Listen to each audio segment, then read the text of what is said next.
नमस्कार, आप देख रहे हैं जन संवाद 24x7। दर्शकों को शायद याद हो, और अगर नहीं याद है तो याद हम दिलाते। कुछ दिन पूर्व एक नेता का हैकरों ने खाता खाली कर दिया, उसमें से करोड़ों रुपए निकाल लिए।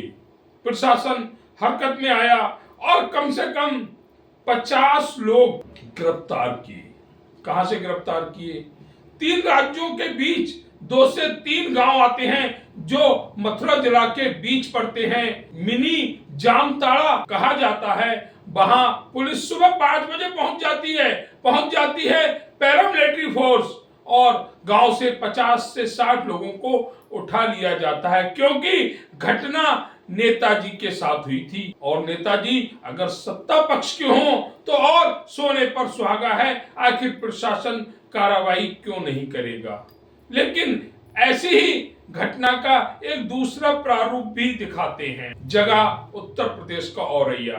एक मां अपने 2 बच्चों को खांसी की दवाई कफ सिरप पिला देती है। कफ सिरप जो खांसी सही करने के लिए होता है, उस कफ सिरप से एक बच्चे की जान चली जाती है। एक बच्चा अस्पताल में जीवन और मौत के बीच लड़ रहा है। आखिर कफ सिरप में ऐसा क्या था? उत्तर प्रदेश में कफ सिरप का मामला जोरों शोरों पर है। इसी कफ सिरप की कमाई से एक बर्खास्त सिपाही ने लखनऊ में बंगलो तैयार कर लियो है, लेकिन किसी को कानो कान खबर तक ना हुई। आखिर कैसा कानून, कैसा न्याय, कैसी व्यवस्था और कैसी सत्ता? ये हम नहीं कह रहे, ये वह रिकॉर्ड कह रहे हैं जो कहीं ना कहीं सत्ता पर तमाचा मार रहे हैं। बड़ी बड़ी बातें की जाती हैं, जीरो टॉलरेंस की बात की जाती है, लेकिन एक बर्खास्त सिपाही जिसका नाम अशोक है, वह एक 200 करोड़ रुपए की बेशुमार दौलत इकट्ठी कर लेता है। करोड़ों रुपए का बंगलो लखनऊ में तैयार कर लेता है। किसी विभाग को पता नहीं चलता कि आखिर इसके पास ये अकूत दौलत कहां से आ रही है। क्या ये है व्यवस्था? क्या ये है जीरो टॉलरेंस? जिस तरह से कफ सिरप का खेल उत्तर प्रदेश में खेला गया, अपराधी भी पकड़े गए, लेकिन आज तक किसी के यहां बुलडोजर नहीं पहुंचा। ये है सत्ता के साथ जुड़ाव। अगर इस व्यवस्था में कोई और शामिल होता तो बुलडोजर उसे तहस नहस कर चुका होता, परंतु सत्ता के जुड़ाव के चलते बड़े बड़े अधिकारियों, मंत्रियों, विधायकों और सांसदों से रिश्ते के चलते आज तक आरोपी के यहां बुलडोजर की कार्रवाई नहीं हुई। कफ सिरप का नेटवर्क दुबई में खेला जा रहा है। दुबई में बैठा व्यक्ति पूरे नेटवर्क को चला रहा है, लेकिन उत्तर प्रदेश पुलिस, उत्तर प्रदेश की सुरक्षा एजेंसियां कुछ नहीं कर पाई।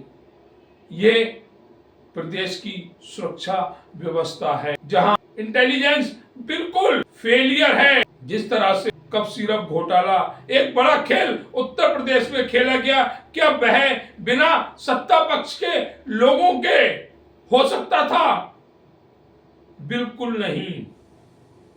परंतु चाहे संबंधित विभागों, चाहे सत्ता पक्ष के मंत्री, सांसद, विधायक, ऐसे लोगों को संरक्षण तो दे रहे थे, वरना इतना बड़ा खेल खेला कैसे गया? बंगलो तैयार हो गया, अकूत दौलत इकट्ठी कर ली गई, लोग कफ सिरप पीकर मर रहे हैं, किसी को कानो कान खबर नहीं हो रही। दुबई से नेटवर्क चल रहा है, कोई जान नहीं पा रहा। विपक्ष के नेता अखिलेश यादव ने भी इस घटना पर बड़ी बात कही है।